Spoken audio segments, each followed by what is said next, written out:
ಸುದರ್ಶನನು ಹೇಳಿದನು, ಕಲ್ಯಾಣಮಯಿ ತಾಯಿಯೇ, ಆಗುವುದು ಹಾಗೆಯೇ ತೀರುವುದು. ಈ ವಿಷಯದಲ್ಲಿ ವಿಚಾರ ಮಾಡುವುದು ಸರ್ವಥಾ ವ್ಯರ್ಥವಾಗಿದೆ. ಭಗವತಿ ಜಗದಂಬೆಯ ಆಜ್ಞೆಯೆಂದು ತಿಳಿದು ಇಂದು ನಾನು ಸ್ವಯಂವರಕ್ಕೆ ಹೋಗುತ್ತಿದ್ದೇನೆ. ಅಮ್ಮ, ನೀನು ಕ್ಷತ್ರಿಯ ಸ್ತ್ರೀಯಾಗಿರುವೆ. ನೀನು ಶೋಕ ಮಾಡುವುದು ಉಚಿತವಲ್ಲ. ಭಗವತಿಯ ಕೃಪೆಯಿಂದ ನನ್ನ ಮನಸ್ಸಿನಲ್ಲಿ ಭಯದ ಹೆಸರೇ ಇಲ್ಲ. ವ್ಯಾಸರು ಹೇಳುತ್ತಾರೆ. ಹೀಗೆ ಹೇಳಿ ಸುದರ್ಶನನು ರಥದಲ್ಲಿ ಕುಳಿತು ಹೋಗಲು ಸಿದ್ಧನಾದನು. ತಾಯಿ ಮನೋರಮೆಯು ಅವನಿಗೆ ಅನೇಕ ಆಶೀರ್ವಾದಗಳನ್ನು ಕೊಟ್ಟು ಅವನ ಕಾರ್ಯವನ್ನು ಅನುಮೋದಿಸಿದಳು.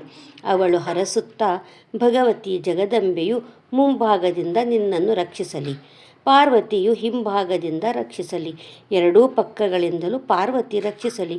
ಭಗವತಿ ಶಿವೆಯು ಎಲ್ಲೆಡೆ ರಕ್ಷಿಸಲಿ. ಯಾವುದೇ ಕಷ್ಟದ ದಾರಿಯಲ್ಲಿದ್ದಾಗ ಭಗವತಿ ವಾರಾಹಿಯು ಸಹಾಯಕಳಾಗಲಿ. ಯಾವುದೇ ದುಃಖವು ಎದುರಾದಾಗ ದುರ್ಗೆಯು ರಕ್ಷಿಸಲಿ. ಕಲಹದಲ್ಲಿ ಕಾಲಿಕೆಯು ಮತ್ತು ಭಯವು ಉಂಟಾದಾಗ ಭಗವತಿ ಪರಮೇಶ್ವರಿಯು ನಿನ್ನನ್ನು ರಕ್ಷಿಸಲಿ. ಆ ಮಂಟಪದಲ್ಲಿ ಹೋದಾಗ ಭಗವತಿ ಮಾತಂಗಿಯು ಹಾಗೂ ಸ್ವಯಂವರದಲ್ಲಿ ಭಗವತಿ ಸೌಮ್ಯ ನಿನ್ನನ್ನು ರಕ್ಷಿಸಲಿ. ಜಗತ್ತಿನ ಬಂಧನವನ್ನು ಕತ್ತರಿಸುವ ಭಗವತಿ ಭವಾನಿಯು ರಾಜರ ನಡುವೆ ನಿನ್ನನ್ನು ಕಾಪಾಡಲಿ. ಪರ್ವತದ ವಿಷಮ ಸ್ಥಳಗಳಲ್ಲಿ ದೇವಿ ಗಿರಿಜೆಯು, ಕೂಡು ರಸ್ತೆಯಲ್ಲಿ ಭಗವತಿ ಚಾಮುಂಡಿಯು, ಕಾಡಿನಲ್ಲಿ ಸನಾತನಿ ಶ್ರೀ ಕಾಮಗಾದೇವಿಯು ನಿನ್ನನ್ನು ರಕ್ಷಿಸಲಿ. ರಘುವಂಶವನ್ನು ವಿಸ್ತರಿಸುವ ನನ್ನ ಪ್ರಿಯ ಪುತ್ರನೇ, ವಿವಾದ ಉಂಟಾದಾಗ ಭಗವತಿ ವೈಷ್ಣವಿಯು ನಿನ್ನನ್ನು ಕಾಪಾಡಲಿ. ಸಂಗ್ರಾಮದಲ್ಲಿ ಶತ್ರುಗಳು ಎದುರಾದಾಗ ಭಗವತಿ ಭೈರವಿಯು ನಿನ್ನನ್ನು ರಕ್ಷಿಸಲಿ. ಮಹಾಮಾಯೆ ಭಗವತಿ ಭುವನೇಶ್ವರಿಯು ಅಖಿಲ ಜಗತ್ತಿನ ಜನನಿಯಾಗಿರುವಳು. ಆಕೆಯ ವಿಗ್ರಹವು ಸತ್ ಚಿತ್ ಆನಂದಮಯವಾಗಿದೆ. ಎಲ್ಲ ಸಮಯದಲ್ಲಿ ಸಮಸ್ತ ದೇವತೆಗಳ ಸಮಾಜದಲ್ಲಿ ಅವಳೇ ನಿನ್ನನ್ನು ರಕ್ಷಿಸಲಿ. ವ್ಯಾಸರು ಹೇಳುತ್ತಾರೆ. ಹೀಗೆ ಸುದರ್ಶನನಿಗೆ ಹರಸಿ ತಾಯಿ ಮನೋರಮೆಯು ಅತ್ಯಂತ ಭಯಗೊಂಡು ನಡುಗುತ್ತಿದ್ದಳು. ಅವಳು ಹೇಳಿದಳು, ಮಗು, ನಾನು ನಿನ್ನ ಜೊತೆಗೆ ಬರುವೆನು. ನಿನ್ನನ್ನು ಬಿಟ್ಟು ಅರೆಕ್ಷಣವೂ ಎಲ್ಲಿಯೂ ನಾನು ಇರುವುದು ಅಸಂಭವವೇ. ಆದ್ದರಿಂದ ನೀನು ಹೋಗುವಲ್ಲಿಗೆ ನನ್ನನ್ನು ಕರೆದುಕೊಂಡು ಹೋಗು. ಹೀಗೆ ಹೇಳಿ ತನ್ನ ದಾಸಿಯೊಂದಿಗೆ ಹೊರಟೇ ಬಿಟ್ಟಳು. ಬ್ರಾಹ್ಮಣರು ಆಶೀರ್ವದಿಸಿದರು. ಆಗ ಅವರೆಲ್ಲರೂ ಹರ್ಷದಿಂದ ಹೊರಟರು. ರಘುವಂಶಿ, ಸುದರ್ಶನ, ಮನೋರಮೆ ಮತ್ತು ಆಕೆಯ ದಾಸಿ ಮೂವರು ರಥವನ್ನೇರಿ ಕಾಶಿಗೆ ತಲುಪಿದರು. ಅವರು ಬಂದ ಸಮಾಚಾರ ತಿಳಿದು ಅಲ್ಲಿಯ ರಾಜ ಸುಬಾಹುವು ಉಚಿತ ರೀತಿಯಿಂದ ಅವರನ್ನು ಸ್ವಾಗತಿಸಿದನು. ಉಳಿದುಕೊಳ್ಳಲು ಸುಂದರ ಭವನ, ಊಟ, ಉಪಚಾರಾದಿ ವ್ಯವಸ್ಥೆ ಮಾಡಿದನು. ಅವರ ಸೇವೆಗಾಗಿ ಸೇವಕರನ್ನು ನೇಮಿಸಿದನು. ಅಲ್ಲಿ ದೇಶ ವಿದೇಶದ ರಾಜರು ಬಂದಿದ್ದರು. ಅವರೊಂದಿಗೆ ಸುದರ್ಶನನ ಭೇಟಿಯಾಯಿತು. ರಾಧಾ ಯುಧಾಚಿತ್ತು ಕೂಡ ತನ್ನ ದೌಹಿತ್ರನೊಂದಿಗೆ ಅಲ್ಲಿಗೆ ಬಂದಿದ್ದನು. ಕರುಷ, ಮದ್ರ, ಸಿಂಧು, ಮಾಹಿಷ್ಮತಿ ಮೊದಲಾದ ದೇಶಗಳ ಸುಪ್ರಸಿದ್ಧ ಅರಸರು ಅಲ್ಲಿಗೆ ಆಗಮಿಸಿದ್ದರು. ಅವರೆಲ್ಲರೂ ಶೂರವೀರರಾಗಿದ್ದರು.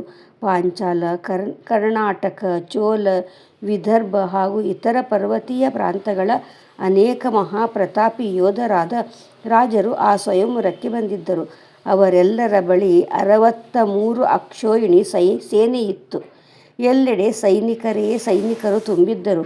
ಆದ್ದರಿಂದ ಆ ನಗರವು ಸೇನೆಗಳಿಂದ ತುಂಬಿ ಹೋಗಿತ್ತು. ಇವರಲ್ಲದೆ ಅನೇಕ ನರೇಶರು ಸ್ವಯಂವರವನ್ನು ನೋಡಲು ಉತ್ತಮ ಆನೆಗಳನ್ನೇರಿ ಆಗಮಿಸಿದ್ದರು.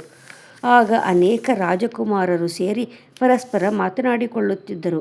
ಅಯ್ಯ, ನೋಡಿರಲ್ಲ, ರಾಜಕುಮಾರ ಸುದರ್ಶನನು ಅತ್ಯಂತ ಶಾಂತಿಪೂರ್ವಕ ಇಲ್ಲಿಗೆ ಬಂದಿರುವನು. ಈ ರಘುವಂಶಿ ರಾಜಕುಮಾರನೊಬ್ಬನೊಂದಿಗೆ ಒಬ್ಬನು ಸಹಾಯಕನಿಲ್ಲ. ಕೇವಲ ತನ್ನ ತಾಯಿಯೊಂದಿಗೆ ರಥದಲ್ಲಿ ಕುಳಿತು ಬಂದಿರುವನು. ಈಗ ಅವನು ಇಲ್ಲಿಗೆ ವಿವಾಹಕ್ಕಾಗಿ ಬಂದಿರುವನೇ? ಇಲ್ಲಿ ಇಷ್ಟು ರಾಜಕುಮಾರರು ಸೈನ್ಯ ಮತ್ತು ಆಯುಧಗಳೊಂದಿಗೆ ವಿರಾಜಿಸುತ್ತಿದ್ದಾರೆ. ಇವರನ್ನು ಬಿಟ್ಟು ಆ ರಾಜಕುಮಾರಿಯು ಈ ನಿರ್ಧನ ಸುದರ್ಶನನನ್ನು ಹೇಗೆ ತಾನೇ ಮೆಚ್ಚುವಳು? ಇಷ್ಟರಲ್ಲಿ ರಾಧಾ ಯುಧಾಚಿತ್ತು ಅಲ್ಲಿ ನಡೆದ ರಾಜರಲ್ಲಿ ಹೇಳಿದನು. ರಾಜಕುಮಾರಿಗಾಗಿ ಈ ಸುದರ್ಶನನನ್ನು ನಾನು ಯಮಸದನಕ್ಕೆ ಅಟ್ಟುವೆನು. ಇದರಲ್ಲಿ ಯಾವ ಸಂಶಯವೂ ಇಲ್ಲ. ಆಗ ನೀತಿಶಾಸ್ತ್ರದ ಪೂರ್ಣ ವಿದ್ವಾಂಸನಾದ ಕೇರಳ ನರೇಶನು ಯುಧಾಚಿತ್ತುವಿನಲ್ಲಿ ಹೇಳಿದನು. ರಾಜನೇ, ಕನ್ಯೆಗೆ ತನ್ನ ಇಚ್ಛೆಯಿಂದ ಪತಿಯನ್ನು ವರಿಸಲಿಕ್ಕಾಗಿ ಈ ಸ್ವಯಂವರವನ್ನು ರಚಿಸಲಾಗಿದೆ. ಇಲ್ಲಿ ಯುದ್ಧ ಮಾಡುವುದು ಸರ್ವಥಾ ಅನುಚಿತವಾಗಿದೆ. ಇಲ್ಲಿ ಬಲವಂತವಾಗಿ ಕನ್ಯೆಯನ್ನು ಪಡೆಯಲಾಗುವುದಿಲ್ಲ. ಹೆಚ್ಚು ಧನವನ್ನು ಕೊಡುವುದರಿಂದಲೂ ಕಾರ್ಯ ಸಾಗದು. ಇಲ್ಲಿಯಾದರೋ ಕನ್ಯೆಯು ತನ್ನ ಇಚ್ಛೆಯಿಂದ ಬೇಕಾದವರನನ್ನು ವರಿಸಬಲ್ಲಳು. ಹಾಗಿರುವಾಗ ನ್ಯಾಯವಾಗಿ ವಿವಾದಕ್ಕೆ ಅವಕಾಶವೇ ಇಲ್ಲ. ರಾಜೇಂದ್ರನೇ, ನೀನು ಅನ್ಯಾಯದಿಂದ ಈ ರಾಜಕುಮಾರನನ್ನು ರಾಜ್ಯದಿಂದ ಹೊರಗೆ ಹಾಕಿರುವೆ. ತನ್ನ ದೌಹಿತ್ರನನ್ನು ಸಿಂಹಾಸನದ ಮೇಲೆ ಕುಳ್ಳಿರಿಸಿರುವೆ. ಮಹಾನುಭಾವನೇ, ರಘುವಂಶದಲ್ಲಿ ಹುಟ್ಟಿದ ಈ ರಾಜಕುಮಾರ ಸುದರ್ಶನನು ಮಹಾರಾಜ ಕೋಸಲ ನರೇಶನ ಸುಪುತ್ರನಾಗಿರುವನು. ಈ ನಿರಪರಾಧಿ ಕುಮಾರನನ್ನು ನೀನು ಹೇಗೆ ಕೊಲ್ಲಬಲ್ಲೆ? ಹೀಗೆ ಮಾಡಿದರೆ ಅನ್ಯಾಯದ ಫಲವನ್ನು ನೀನು ಅವಶ್ಯವಾಗಿ ಅನುಭವಿಸಬೇಕಾಗುವುದು ನೋಡು. ಎಲ್ಲರ ಮೇಲೆ ಶಾಸನ ಮಾಡುವಂಥ ಒಬ್ಬ ಜಗತ್ಪತಿ ಪರಮೇಶ್ವರನು ವಿರಾಜಿಸುತ್ತಿರುವನು. ಧರ್ಮಕ್ಕೆ ಜಯವಾಗುತ್ತದೆ, ಅಧರ್ಮಕ್ಕಲ್ಲ. ಎಲ್ಲೇ ಇರಲಿ ಸತ್ಯವೇ ತಲೆ ಎತ್ತಿ ನಿಲ್ಲಬಲ್ಲದು, ಅಸತ್ಯವಲ್ಲ. ರಾಜೇಂದ್ರನೇ, ನೀನು ಅನ್ಯಾಯ ಮಾಡಬೇಡ. ನಿಶ್ಚಯವಾಗಿ ಪಾಪ ಬುದ್ಧಿಯನ್ನು ತ್ಯಜಿಸು.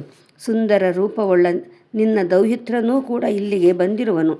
ಈಗ ರಾಜಲಕ್ಷ್ಮಿಯು ಅವನ ಶೋಭೆಯನ್ನು ಹೆಚ್ಚಿಸದೆ ಅವನನ್ನೇ ರಾಜಕುಮಾರಿಯು ಏಕೆ ವರಿಸಬಾರದು? ಇಷ್ಟೇ ಅಲ್ಲ, ಈ ರಾಜಕುಮಾರಿಯ ಸ್ವಯಂವರದಲ್ಲಿ ಅತ್ಯಂತ ಪರಾಕ್ರಮಿ ಬೇರೆ ಅನೇಕ ರಾಜಕುಮಾರರು ಬಂದಿರುವರು. ಕನ್ಯೆಯು ಸ್ವೇಚ್ಛೆಯಿಂದ ಯಾರನ್ನಾದರೂ ಸ್ವೀಕರಿಸಬಲ್ಲಳು. ಹಾಗಿರುವಾಗ ಇದರಲ್ಲಿ ವಿವಾದದ ಅವಕಾಶ ಎಲ್ಲಿ ಉಳಿಯಿತು?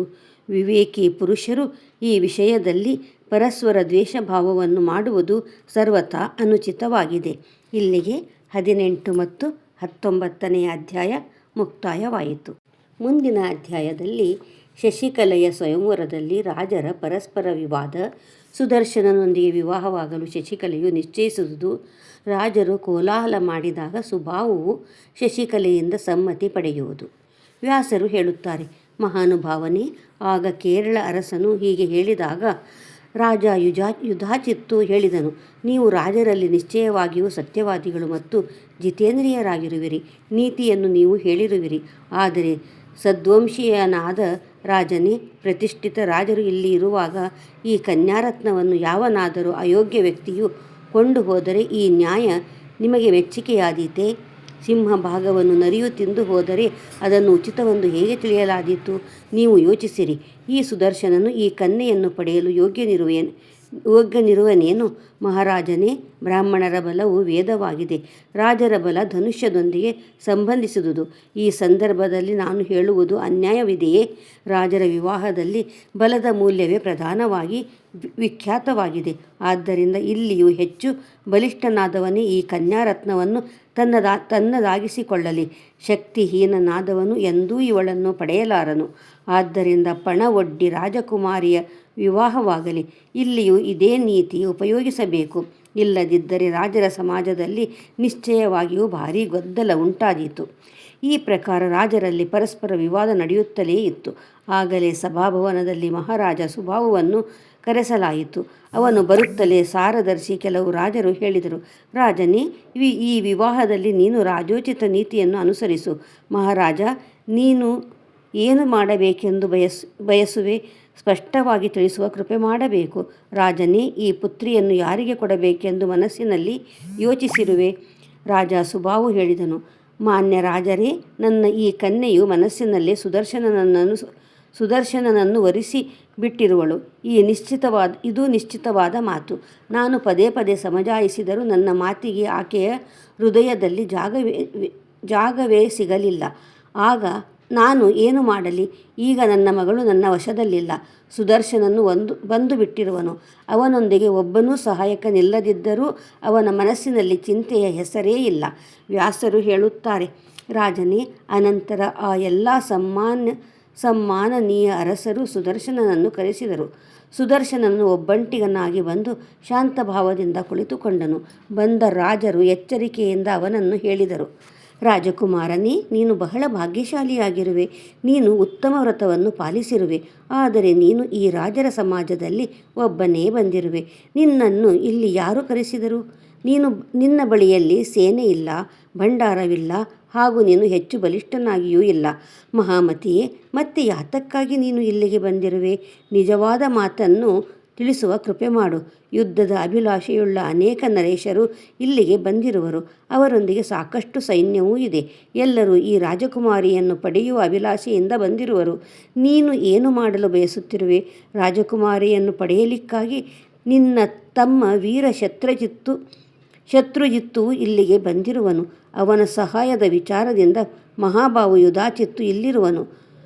ಸೇನಾರಹಿತ ನೀನು ಇಲ್ಲಿಗೆ ಬಂದಿರುವ ವಾಸ್ತವಿಕ ರಹಸ್ಯವೇನು? ತಿಳಿಸಿದ ಬಳಿಕ ನೀನು ಇರು ಅಥವಾ ಹೋಗು. ಸೂರತನೇ, ನಿನ್ನಿಚ್ಛೆಯಂತೆ ಮಾಡಲು ನೀನು ಸ್ವತಂತ್ರನಾಗಿರುವೆ.